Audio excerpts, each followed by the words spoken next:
It's going to be Davao. Okay, this is more of a city, and it's second closest to Metro Manila.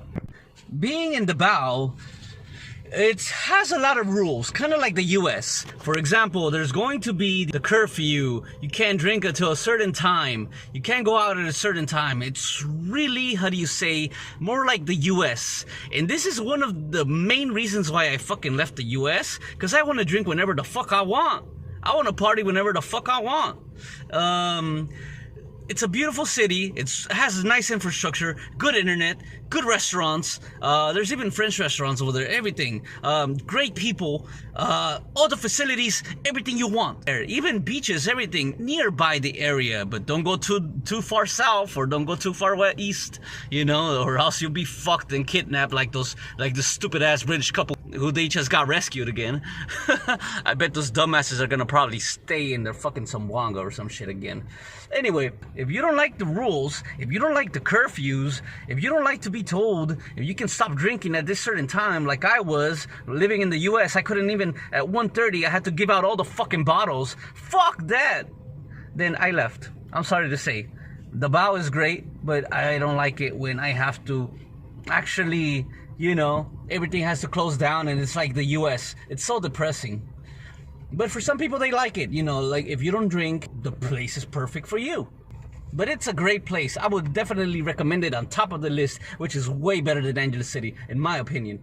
Hey, what's good, what's good, beautiful people? Of course, you know who I be, the good doc, Dr. Mike TV, back again once again with a reaction video. Had a live stream the other day, and a couple of my guys were like, yo, have you ever heard of Andy Omar?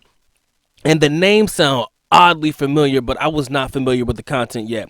That's no knock on the brother. I just haven't been spending a lot of time on YouTube lately.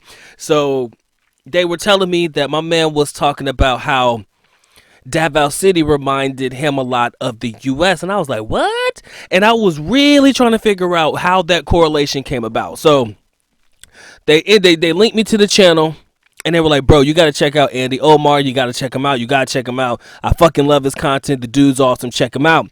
So I was more interested in finding the video that he was talking about Davao City in, and I did find it.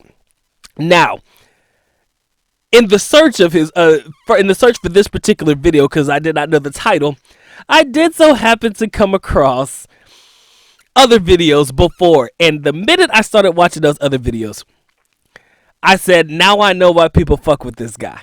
All right. Now I know why people fuck with him. And if you see him, tell him the good doc has to have him on the channel. All right. I'm going to reach out to him. But me and him, we got to link up one time or another. It's got to happen. But in this particular video, I wanted to talk about how he felt about Davao City. He brought up some very, very good talking points. There's only one thing that I can honestly say that he said in this particular segment of his video about Davao City that I'm going to disagree with. The only thing that he said in this particular area or in this particular section of the video that I do not agree with is that it's second closest to Metro Manila. In my opinion, I'm going to give that title to Cebu. I say it goes Metro Manila, I say it goes Cebu, then I say it goes Davao. But again, that's just a personal opinion. All right, so as I'm listening to the video, he also brings up talking points about how the clubs close down at 2 a.m., a.k.a. the terminology that we all know as last call. All right, so about 2 a.m., the clubs do shut down. All right, and if you're a drinker and you like to party and, you know, that's your lifestyle, yeah, that's going to probably be hard on you. All right, that's 100% true. That's been in effect for a long time. All right. That's been in effect.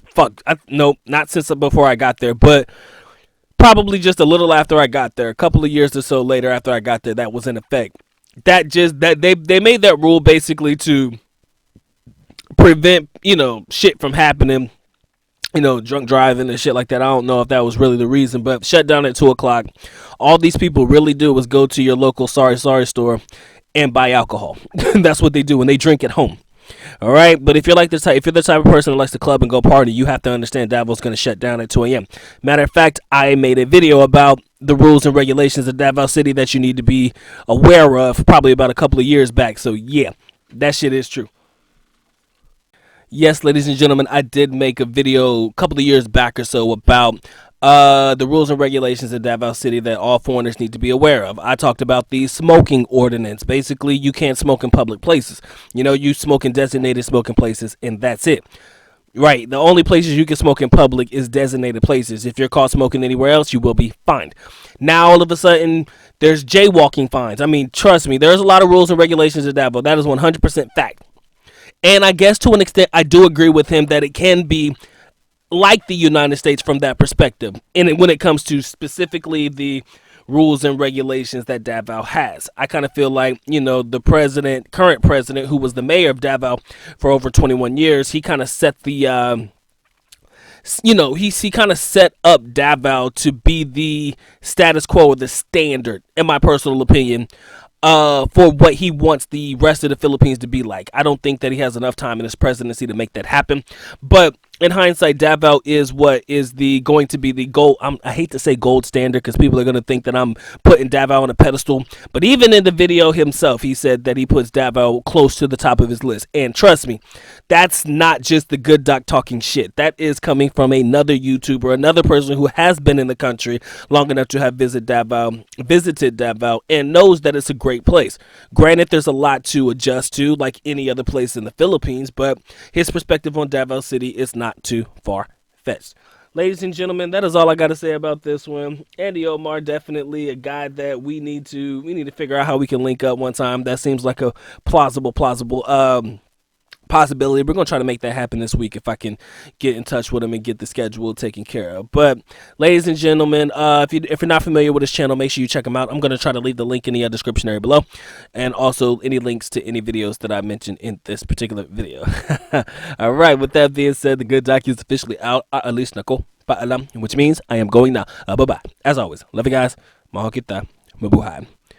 Peace.